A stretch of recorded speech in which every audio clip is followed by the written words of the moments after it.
Assalomu alaykum. Mana biz suv filtriga 21-dekabr kuni buyurtma bergandik va 23-dekabr kuni yetib keldi. Va uni o'zlarining ko'rsatmali darslari bilan xo'jayinim ulab oldilar qiyinchiliklarsiz.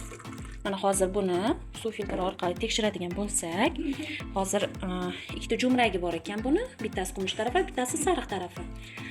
Sariq tarafi choy va ovqatlar uchun, kumush tarafi esa ichish uchun mo'ljallangan ekan. Hozir mana sariq tarafidan oldik. Mana suv filtr tekshirgich bilan tekshiramiz. 15 chiqyapti. Endi esa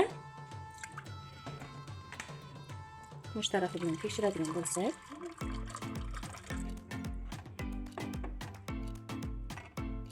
kumush tarafi mana 18 chiqyapti.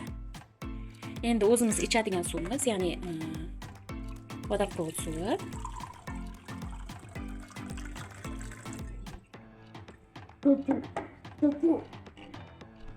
Mana 422 raqamni ko'rsatadi. Va rahmat kattakon bularga o'z vaqtida aloqaga chiqib, o'z vaqtida yuborib, bizani mana shunday ne'mat bilan xursand qilganliklari uchun.